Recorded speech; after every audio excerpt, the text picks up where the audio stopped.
I know a guy who is a manager at a bank who is suffers from depression, and I learned recently that one time he took 3 weeks off from work just because he was depressed, just because he didn't feel like coming into work.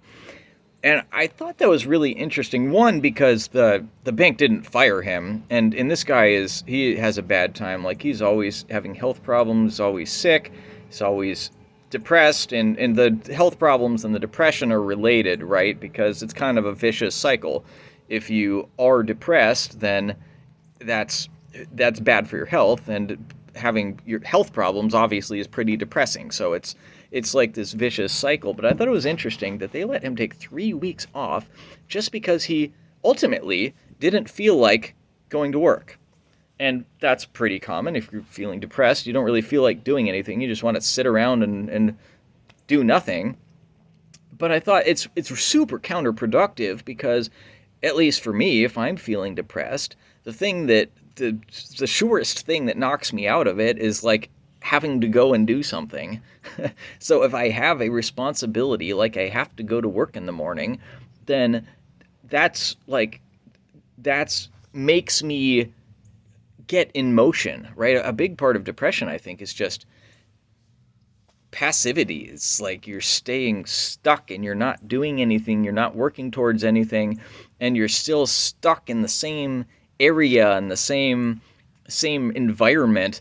And whereas if you were just to get out into a different environment, and if you were just to actually start moving and start doing something and have something that took your mind off of whatever depressing thoughts you were having, and you start thinking about the task at hand instead, that's what solves it. And I think probably part of the reason that so many people are depressed now is exactly that, because we have the option of just sitting around and doing nothing. It didn't used to be that way. It used to be if you sit around and do nothing, you're going to starve to death. You have to go out and hunt. You have to go find food. You have to go protect your hut from the bears and the wolves, and like there's all these things you gotta prepare for winter. There's all these things you have to do all the time, and it's related to your basic survival. Well, now we have these jobs where you just kind of sit around all day. A lot of people get paid to do basically nothing, and it's frankly it's probably even worse if you work from home, because you can sit around and do nothing and nobody really knows that you're sitting around doing nothing. And the only time that you actually have to work is if you're expected to be at a meeting.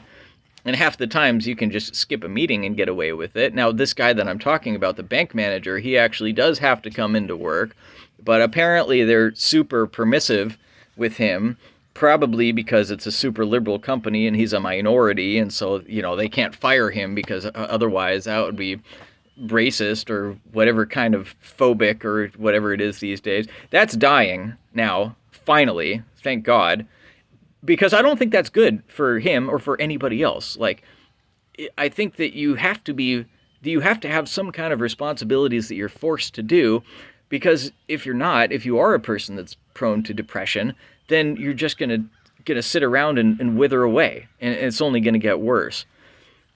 And it seems to me that we call people lazy who don't want to work.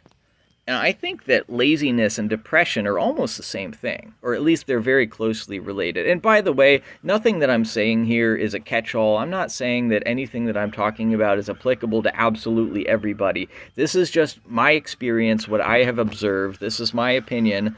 So if you say this is not your experience and everything I'm saying doesn't work for you, then fine. Like, I'm not going to argue with your experience. But if that's, hopefully, I think for most people, this will at least be somewhat helpful. What it is that, well, back to my point about laziness, is that laziness and depression are very similar. It's like you're not working for anything. You don't have any kind of vision in mind. You don't have any kind of goal, something that you would like to achieve that is compelling to you, that is motivating to you, and that feels attainable. Well, then how hard are you going to work for nothing, right? You're just, especially if you're working at some giant banking corporation that you're never even going to meet the owner, and you don't even really understand the purpose of why this stupid corporation exists, and you don't really see that you're doing any kind of good in the world. You're not serving any kind of mission. You're just going and you're paying the bills, and it's better than nothing, right? Because at least you have that purpose of you have to feed yourself and you have to survive, except if you happen to be working for a company that's totally permissive and lets you get away with anything, which the banks are, a lot of them are, they're just getting free money handed out from the government. So, they don't really need their employees to be particularly productive. Of course, the same is true with the government, right? There's a lot of government employees that do nothing, which I believe all of the government employees in Washington just got called back into the office. They're not allowed to work from home anymore. And I don't know, but I suspect that the reason behind that is because a lot of them are doing absolutely nothing. And so the new government wants to stop them from taking our tax money to do absolutely nothing, which is a good thing. It's kind of rare for a government to actually care about where your tax money is going.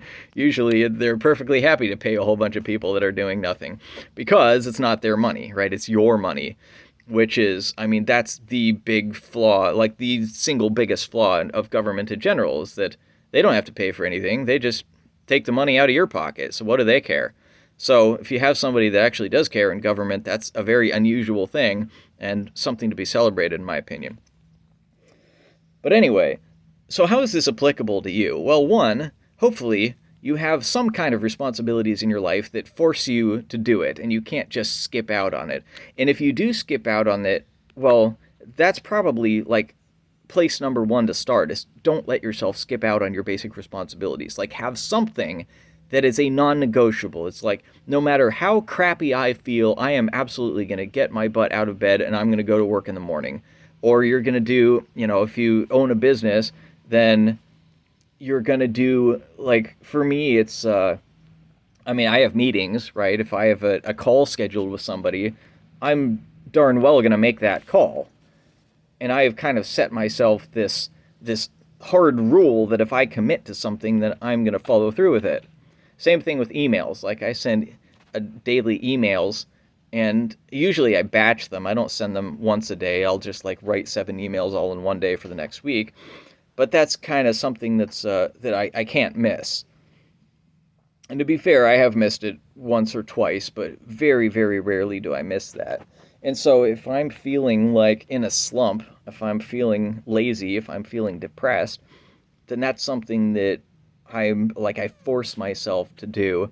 And in the doing of it, I start getting into motion, I start using my brain for something productive, and I start to think about more positive topics, and it puts me in a better state. It's also a really helpful thing is a change of scenery, which is another reason why working from home is kind of a double-edged sword.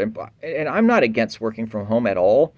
I work from home most of the time, and I like it. I think there's a lot of good things about it, but there's bad things as well. And one of the bad things is that it's really easy to stay in a slump, because one of the best things to get out of a slump is to change your scenery, just to go somewhere else. Like, go and bring your laptop and work from a coffee shop or work from one of those co-working spaces. That helps. And it's hard to motivate yourself to do that if you're feeling depressed. Or go for a walk. That's really helpful. Like, motion and going to the gym is another thing. Like, going to exercise, that helps a lot because you're putting yourself in motion, you're exerting some energy, and you're changing your scenery all at the same time. So for me, I found that to be very, very helpful in the times when I get stuck in a depressed state. And I'm a little, you might have noticed, I'm a little bit hesitant to say depressed or depression because there's all this stigma that comes along with it, that society says that depression is a disease and that it's a problem with the chemicals in your brain and you need to take drugs to correct it. And of course, all of this is invented by the drug companies to sell you drugs. And I don't really believe in that. In fact, I believe that what you believe has a big impact on that. And again, I might not be speaking for everybody, but this is what I've observed, is that if you believe in that, oh, I have this disease and I'm stuck with it unless I take drugs, well, then you're not going to find any better alternative than drugs, right? Like whatever you believe tends to become your reality. So if you believe that it's just a passing state that I can easily get out of just by going and doing something different, by changing my scenery, by getting an emotion, or even by thinking differently, if I believe that, then that becomes true for me. And it's all, I mean, the whole thing is in your head anyway. The problem is in your head. So why not have a solution that's in your head? Right? So if you're in a slump, and maybe you're in a slump now, give that a try. Go for a jog. Go out, go for a walk in nature. Go do some task that you have been putting off that you know that you should do. One caveat to that, however, is that if it's a task that requires kind of creativity and it's something that's important, you may do a less good job if you're not in a high energy state, right? You might not do a great job of recording a video, let's say, or writing a song, or writing an email, like writing an important email. That's a good one, because like if you write a song that sucks, it doesn't matter. You just throw it out, right? Or if you record a video that sucks, you just throw it out. That's easy to do. If you write an email to somebody and you hit send and the email is bad, then you can't take that back, right? So kind of keep that in mind. But you can do some kind of work that is productive, and don't worry too much about whether it's good or bad, as long as you don't have to, like it's not final, like in the email example. And what you'll probably find is that refocusing your energy on the task at hand will bring you into a higher mental state. And it may well be that you start off doing a poor job because you're in that low mental state, but if you kind of force yourself through it, you have the discipline and you keep going through it, and you really shift your focus, then your mental state will start to improve. You may even find that you start doing a really nice job of the thing that you started doing, and then at the end of it, you feel really good because you're proud of the work that you did, and you're proud that you made a step towards something that is valuable to you. So give that a try, and I would love to hear how well it works for you, either if it works or if it doesn't work. Let me know in the comments, and then I'll see you in the next one.